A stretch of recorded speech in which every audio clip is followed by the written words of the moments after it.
Welcome to the Accessible Learning Experience, where we help you turn learning barriers into learning opportunities. If you're interested in learning more about efforts to coordinate work around universal design for learning across states and to make it more systemic and sustainable, this episode is for you. CAS Technical Assistant Specialist Michelle Soriano has a great conversation with Zach Smith, who as a Senior Project Director at West Ed, leads a UDL Deep Dive group as part of his work on the National Center on Systemic Improvement.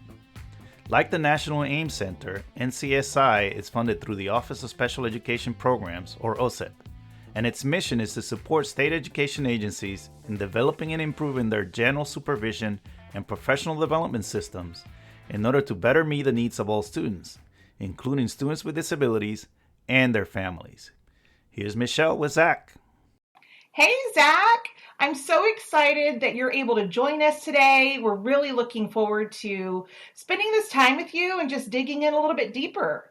So let's start out by getting to know your why. What motivated you to pursue this work, and what experiences have shaped your perspective on it? Thanks, Michelle. Yeah, that sounds like a great place to start. My why really is informed in a lot of ways by my family. So, I grew up in a home, I was the oldest of 6 kiddos. All of my siblings are adopted. I'm the only biological. And growing up in this family, 3 of my siblings were adopted having Down syndrome, and then 2 were adopted from Ethiopia. So, you can imagine our family photos were really interesting for folks to make sense of. So growing up, seeing how I was experiencing school, seeing the way that, school came easier for me, and then seeing my siblings' experiences with school, specifically the way that my mom and dad had to really advocate in such heavy ways for my siblings with Down syndrome to be included in part of school communities. It just always stood out to me. It was always a point of conversation around kitchen room, dining room tables. And then also to hear from my siblings who are Black, hear about their stories and some of their challenges within the classroom. So maybe not having to make the case for why they belonged in a general education classroom, but instead having to make the case why their culture belonged in a general education classroom, or the ways that they would be welcomed as people being born in Ethiopia to the classroom. That all just stood out to me. And so that's what led to quite a bit around my why and wanting to go into education, was really to think about how can we do it differently? How can we rethink some of the structures that we've put in place so that they could be more inclusive? Or I wanted to be an inclusion teacher who had a general education degree, a special education degree, but worked by and large around spaces, making like spaces integrate. And I couldn't find a job, so I couldn't find a place to work. And so rather than, kind of do the thing that I always wanted to do, I went in and became a special education teacher in a self-contained classroom for a number of years, and really tried to build the types of schools, build the types of positions that I always wanted by connecting with general education teachers, creating things to be more inclusive. And that's where I found UDL. That's where I found the power of UDL and accessibility more broadly, because I was looking for something that wasn't necessarily based around special education, wasn't necessarily thinking about, a specific group of students, but was more like, how do we create a general experience that's inclusive, that a wide array of learners could access? And that's where UDL, I found it and back in 2007, 2008, and it stuck. So that's, hopefully that wasn't too long-winded, but that's a bit of my origin story. I love that. It's amazing to me how the journeys that we all long for, the things that we have in mind that we want to do, sometimes they don't pan out, but you're put in the right spot at the right time to really make that full circle, to make that impact. So really, really great story. Thanks so much for sharing that. Can you share with our listeners a little bit about your role with the National Center for Systemic Improvement? For sure. So I'm a senior project director at West Ed. And as part of my role at West Ed, I get to work at the National Center for Systemic Improvement, NCSI. And within that center, I lead a deep dive group. That's like, we have an umbrella group called Evidence-Based Practices, which is a learning collaborative. And underneath that umbrella is a community of SEA representatives interested in universal design. And these SEA representatives, state education agency representatives, are really focused on what's called a deep dive group, really examining UDL implementation at the state level. And so that's where I spend a lot of time is within the evidence-based practices, and then specifically working around the deep dive group, deep dive community in UDL. I'm also a TA facilitator, a technical assistance facilitator for several other SEAs, and we work on broader, kind of more overarching SEA-based needs that come up through the center. But some of my favorite stuff, some of the things I get most excited about is obviously the UDL work and kind of getting that coalition of states together to work on some thorny issues that they're working through in relation to UDL. Whoop, whoop. I love this because it's something that at the AIM Center, we have been very fortunate to be able to partner with NCSI in a few different ways. But one of my absolute favorites is that work with your state education agencies and really supporting your center's intensive technical assistant activities with states that are implementing UDL and MTSS. That can get confusing for a lot of people. Can you tell us more about the work? Yeah, for sure. So within our UDL deep dive group, we have about 6 states. And when I say states, I'm talking about representatives from a state. So they're coming in representing their state's efforts. And we, as this kind of little coalition, this little group of folks, basically are in each other's practices. So if I'm coming from a state, and I'm elevating, okay, here's what I'm trying to do with UDL, and then here's the way that I'm trying to do it. What do you think, Mississippi? What do you think, Colorado? What do you think, Massachusetts? What feedback would you give me as you're doing this work, but in a different context, but you're doing it in similar, we obviously have a similar goal.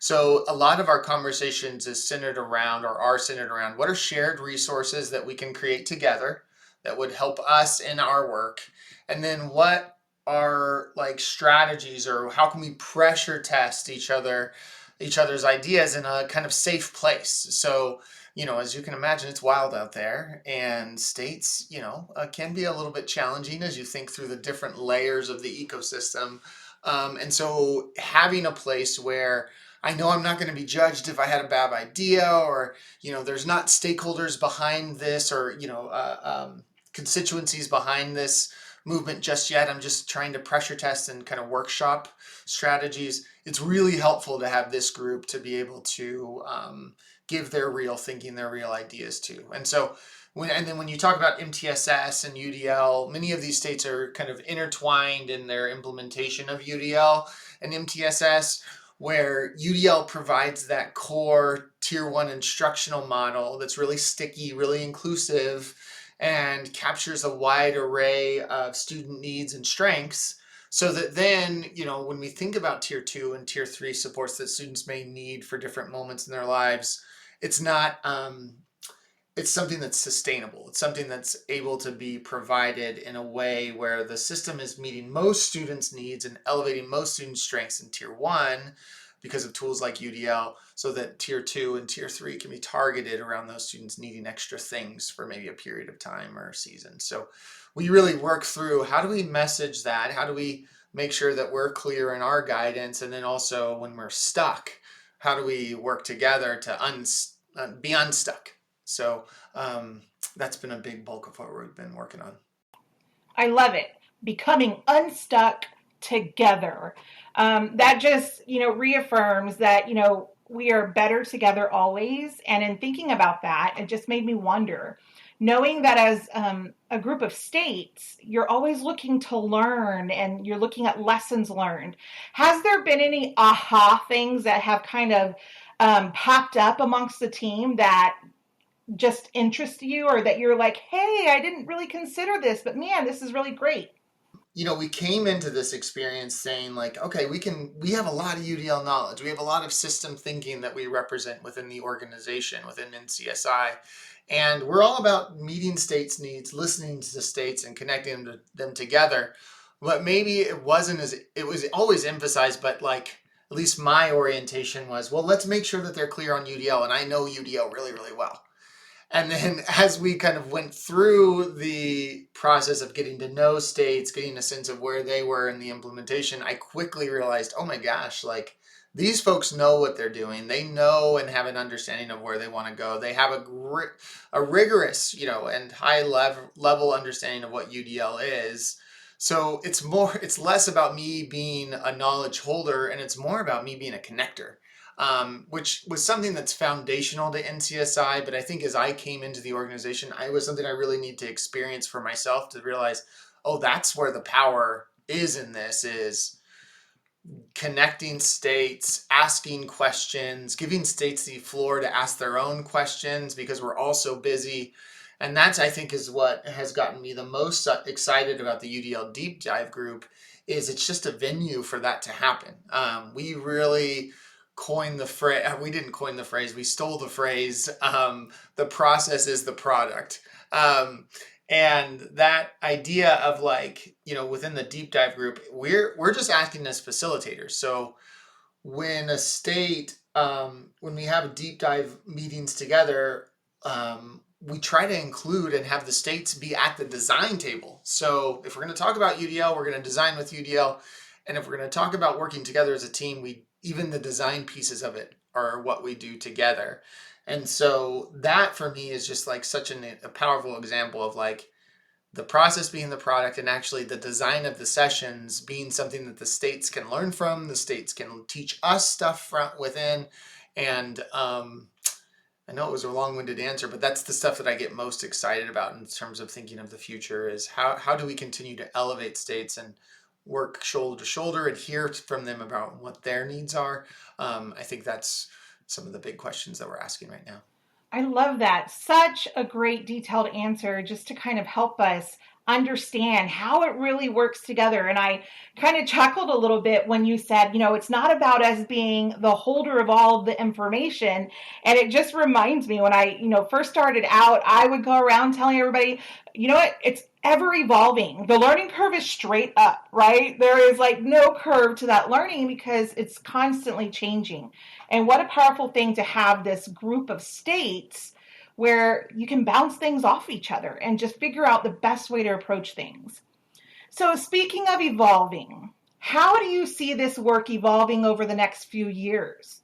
What emerging technologies or trends do you think will have the biggest impact on how we design better systems? So NTSI is a 5-year cooperative agreement funded by OSEP through the federal government. And we're in year 4 and 5. So it's not just a conversation that's happening at the local level of, a UDL deep dive group. It's happening across the entire center.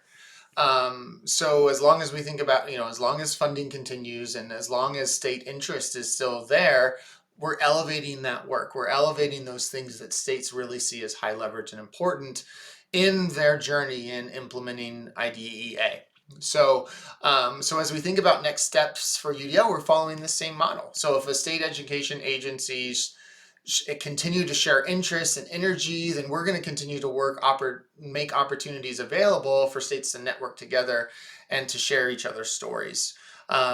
We really see the power of that being what kind of is the secret sauce behind NCSI, is following state need, following state interest, with the end goal of satisfying both the letter and the spirit of the law in IDEA and what IDEA is trying to accomplish within the system.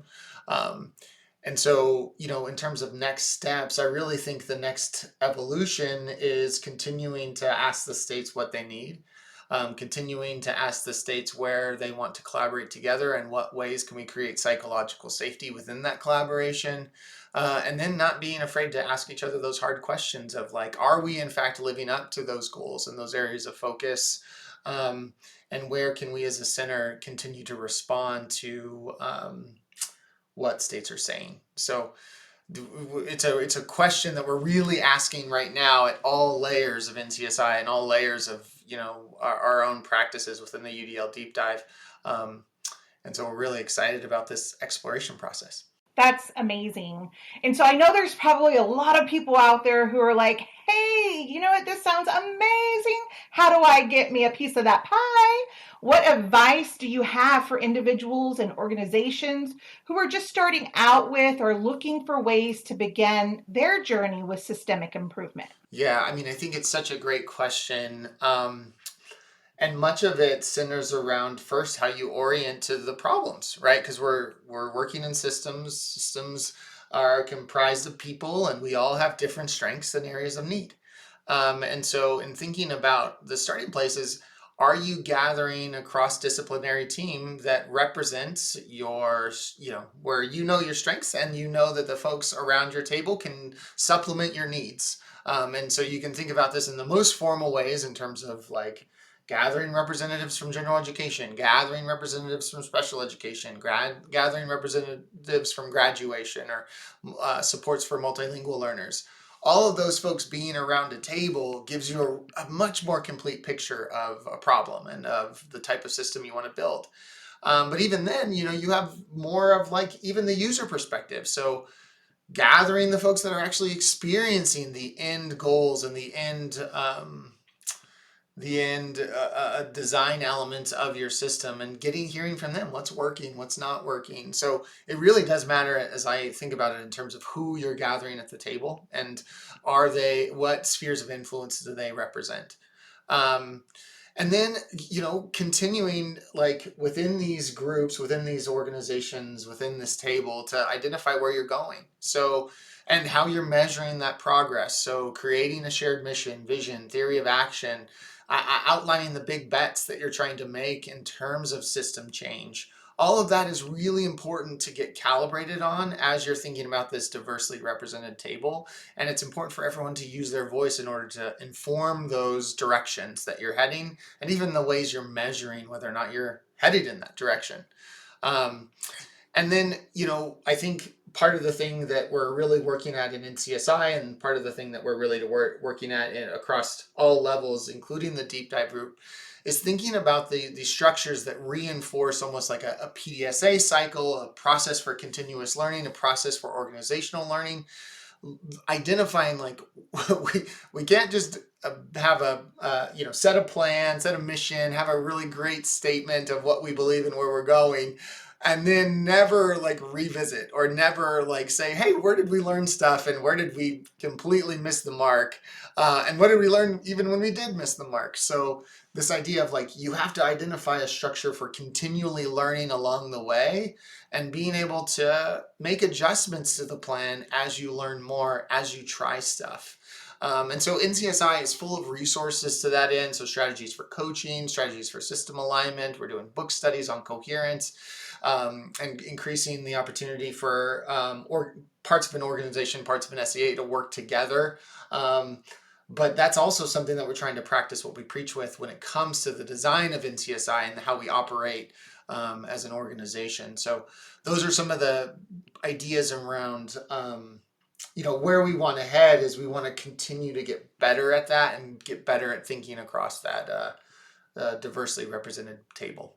Fantastic. I can so relate to the idea of, who are you bringing to the table? At the AIM Center, we consider that to be a huge piece of what we call the coordinated system. And so it's just really reflecting on, hey, do you have all the experts, all of the individuals, all of the knowledge seekers, the learners that you need to at this table? And speaking of having people at the table and being able to reach out, how can people stay in touch with you? Where can they find you? Yeah, thanks, Michelle. So I'm on Twitter at ZSmithTeach. NCSI is also on Twitter at the NCSI, and it's also on LinkedIn. And then WestEd also is at WestEd, which is nice because it's simple on Twitter, and it also has its own LinkedIn. So any of those ways, we'd be more than happy to connect. And then my email is zsmith@wested.org. I'll also be happy to get an email from folks too if there's any way that I can be helpful. Woo, yes, there's tons of ways that we can communicate with you. And just know that we've also dropped those with all the resources for the podcast as well. Zach, it has been phenomenal. Thank you so much for spending this time with us, helping us to get to understand systemic improvement and the great work that you're doing with the 6 SEAs, NCSI, and WestEd. Thanks again. Thanks for tuning in to this episode of the Accessible Learning Experience, brought to you by the National Center on Accessible Educational Materials at CAST. You can find us on the web at aem.cast.org. There you'll find show notes with links to all of the resources mentioned on each episode. Thanks again for listening, and remember, accessibility is everyone's responsibility.